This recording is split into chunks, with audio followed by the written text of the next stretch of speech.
Ledgers principal book of accounts అంటారు.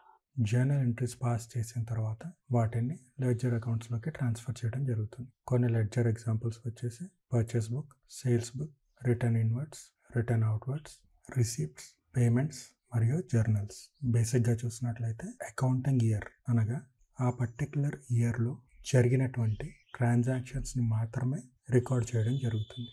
Accounting books లోపల వచ్చినటువంటి బ్యాలెన్స్ని నెక్స్ట్ ఇయర్కి క్యారీ ఫార్వర్డ్ చేయడం జరుగుతుంది. లెడ్జర్స్ యొక్క ప్రొఫార్మా చూసినట్లయితే లెఫ్ట్ సైడ్ డెబిట్ సైడ్ అవుతుంది, రైట్ సైడ్ క్రెడిట్ సైడ్ అవుతుంది. Date, particulars, journal folio, debit amount. Date, particulars, journal folio, credit amount. Ledger posting చేయడానికి ప్రతి అకౌంట్కి సపరేట్ లెడ్జర్ బుక్ని ఓపెన్ చేయడం జరుగుతుంది. ఆల్రెడీ ఉన్నటువంటి జర్నల్ ఎంట్రీస్ని ఆ రెస్పెక్టివ్ అకౌంట్కి పోస్టింగ్ చేయడం జరుగుతుంది. 2 అనేది డెబిట్ సైడ్ ఉన్నటువంటి అకౌంట్లకి రాయడం జరుగుతుంది.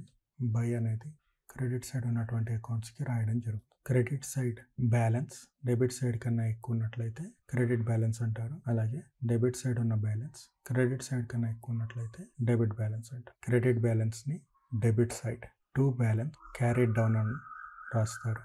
ఇలా చేయడం వల్ల రెండు సైడ్స్ కూడా ఈక్వల్ అమౌంట్ చూపించడం జరుగుతుంది. క్రెడిట్ సైడ్ బ్యాలెన్స్ని క్రెడిట్ సైడ్ రాసినట్లయితే బై బ్యాలెన్స్ బ్రాట్ డౌన్ అంటారు.